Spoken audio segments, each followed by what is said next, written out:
Hi, my name's Phil. I like talking about politics, and in this video I like to discuss the report that the government is unofficially briefing that it will have to accept a watering down of the insane EU retained law bill, which aims to abolish thousands of regulations overnight, which cover long established rights, freedoms and protections. It is a bill which, if passed into law as it currently exists and fully implemented, which is never actually going to happen, you would have seen an economic backlash which would have made Liz Truss's mini budget look like a tea party. But first, if you'd like to be notified of daily news and politics, please subscribe to the channel and click the bell notification icon. So actually, I have to say, after a very quiet Christmas, it's all kicking off this week in terms of internal Conservative Party politics. But, I was saying recently, as recently as yesterday actually, that this piece of legislation is one most in my sights. Not just because it relates to Brexit, but because it would be a real test of Sunak's leadership in uniting the Brexit fantasies with realistic government. Because there is the Northern Ireland Protocol bill out there as well, which is similarly divisive, but I'm not quite sure what the various factions think about that. It might be that there is a position they can adopt on it. But this bill, the retained EU law bill, which aims to destroy thousands of regulations for no other reason than EU countries agreed with them when they were formulated, is an utterly insane interpretation of leaving the EU. Brexiteers have been regarding the 2016 referendum as a blank cheque to interpret it exactly as they please for years. This is the craziest. I've talked a lot in the past about the consequences for the proposals, but let's look here at the internal Tory party politics. So, The Times reported that Sunak will be forced to accept significant changes to the bill, and the idea of triggering the effects at the end of this year are completely out of the question. They report that a senior government source, so this isn't someone briefing against Sunak, this is briefing on his behalf, says that they will have to abandon the plans when the bill reaches the House of Lords, which is likely to be next month. Now, there are a couple of things to consider here. First, of course, the House of Lords will want changes to this bill. It's quite normal to suggest amendments to a lot of bills, and especially ones that are absolutely insane. But second, the government do not have to accept what the Lords say. There have been other very damaging bills passed through the Lords under this government and strong amendments made by peers. Boris Johnson has sent a number of those bills back with all their amendments rejected and dared the Lords to bounce it back, and they've ended up acquiescing. The fact of the matter is that if Rishi Sunak really wanted this bill in largely its current format, he would not be leaking the idea of a climb down before it's even had its first reading in the House of Lords. Normally, if the Lords heavily amend a government bill, the government will whip their MPs to vote down the amendment and send it back to the Lords. Then one of three things can happen. One, the Lords accept that the government really want the bill in the form they presented it in, and they accept it with all its self-destructive glory, with a little note on it that says, "Don't come crying to us when it goes wrong." They did this when Johnson changed his Brexit bill after the 2019 general election, even though it broke a number of campaign promises, but it was taken the view that it was broadly in line with the manifesto promise, so they let it through. They've done it with other bills as well. The second possible outcome is that the Lords insist it's too crazy. They go, no, this is too mad to allow. And they insist on the amendments. So you would then end up with what is often referred to as ping pong, where it bounces between the Lords and the Commons until one side backs down or a compromise is worked out. The third possibility is that the Lords stick to their amendments. The government then drop it temporarily, go, look, we can't be dealing with this now. And then they ram it through the following session of Parliament when the Lords can do nothing. Because it's actually impossible for the unelected House of Lords to permanently block government legislation if the government are really determined. However, this third option takes more time which the government arguably do not have. Now, the article reminds us that Sunak, during the first Tory leadership contest this summer, promised to repeal these regulations within 100 days of becoming Prime Minister. Well, there's not long left now. Now, I don't know how ignorant you have to be to even think that this was possible, by the way. It was never possible to do it in 100 days. But it was said during that period when he felt he needed to out-crazy Liz Truss. So it's almost unthinkable that he ever actually wanted to announce such a policy. and that he ever intended to stand by it. You know, he has since said that all of the promises he made during the first contest are null and void.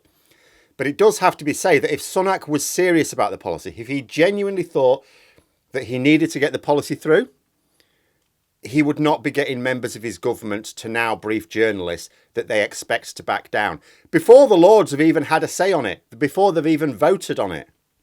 You know, he'd be saying that he intends to have the bill passed in its current form, and he's quite sure that the House of Lords will see the wisdom in it, and then he'll just adjust his tactics depending on what the House of Lords actually does.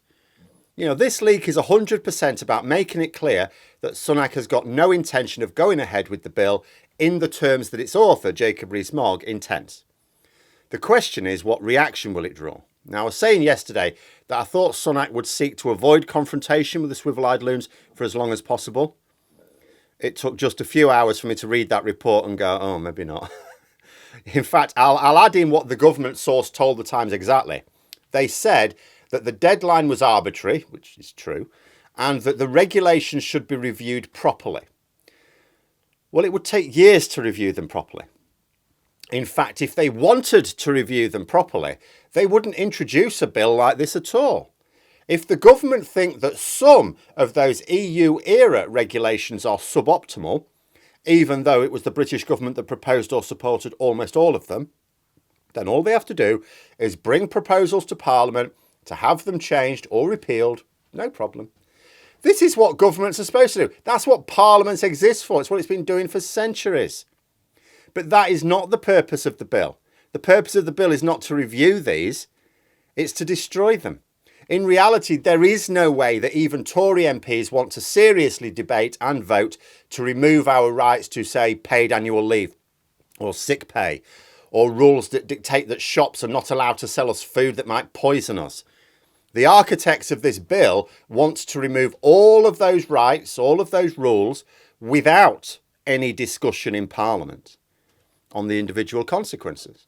And they don't want their fellow MPs to have to put their name by, you know, on a vote by the support for this, because it will sink them at the election. And sure enough, right on cue, Jacob Rees-Mogg expressed disappointment with the idea that this precious bill might be watered down. He said that repealing EU law and replacing it with domestic law 7 years after we voted to leave is not especially ambitious, and departments ought to be ready to do it. But this is either a brainless thing to say or deeply misleading. We have already repealed the EU laws and replaced them with domestic laws. It took years to do it, but it was done. It's finished. What we have on our statute books now are UK laws. We did convert them all into UK laws. And this bill does not propose that the regulations be removed and replaced, just removed. For Parliament to replace the thousands of regulations with slightly different worded versions for the sake of Brexit, that would take years. And in the meantime, the regulations would not exist in any form at all. That's what this bill does. It says we get rid of the regulations, and then at some point, when we've got time, we'll think about bringing our own version in. In the meantime, you have nothing. You have none of these rights or protections.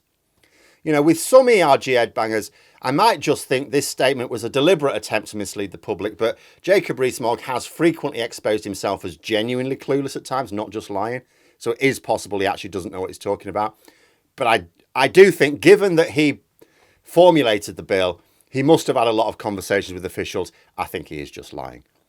Then there's Peter Cruddas. Now, he's the guy who's been launching campaigns to return Boris Johnson back to number 10. He was also doing his nut at the news.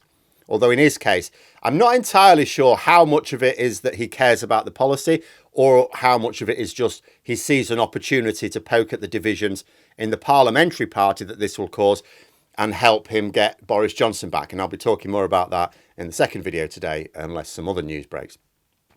And although the briefing to the Times talks about delaying the move to actually abolish the regulations rather than scrapping the main purpose of the bill itself, that won't placate the hardline Brexiteers. For example, so let's say you take the view that if you recruit a lot of extra civil servants, which at the moment the government are talking about getting rid of a load, but okay, you say, right, we're going to need a load more civil servants to review the regulations and their impact on the country. We might be able to carry out this exercise in, say, 3 years. I suspect even that's too ambitious, but let's say. So you keep the bill as it is, but you change the date from 2023 to 2026. Now you say to yourself, won't that satisfy the Brexiteers? Because the bill goes through, it still does what it does, it just does it a few years later, that's all. Will they have an issue with it? That will not satisfy them. And the reason is because that will make it fall after the election. They know they're very likely to lose that election. Labour would come in and long before that deadline, repeal the Act. I talked about this very recently, in fact. As far as the likes of Rees-Mogg are concerned, this bill has to go through as it is, because if it's not implemented before the election, it will never be implemented. And from the point of view of any Tory MPs paying attention, if it is implemented, the Conservatives will not win an election for another 15, 20 years at least. Because there is no way that the public would trust MPs who took away their rights on such a grand scale that they couldn't possibly miss it. Usually the Tories take away people's rights bit by bit, bit by bit. You don't notice for a while. This would be massive, absolutely massive, couldn't miss it. The Conservatives would remain unelectable until they had a complete clear out of all the people involved, because every single MP who had their fingerprints on that move, which would be every single one that voted for it, couldn't be elected again. They'd need a complete clear out of the personnel. That would be a massive rebuilding project to the party that would take a very long time. The Brexiteers make the argument that they should be able to change or remove EU rules that would benefit the UK. Well, ignoring the fact that there are no EU rules in Britain anymore, if there are any UK rules from the EU era that they think are detrimental, they are free to propose changes in Parliament, as MPs have done for many hundreds of years. If MPs agree that a change is beneficial, they will vote for it. What you don't do is remove thousands of regulations, which you could not even name, let alone say what they do, just because you think maybe one or two of them aren't helpful anymore. But there we are. Those are my thoughts. Let me know yours in the comments below. Hope you found the video interesting. If you did, please click the like button. And if you'd like to support the channel, the join button for memberships. And until next time, I'll see you later.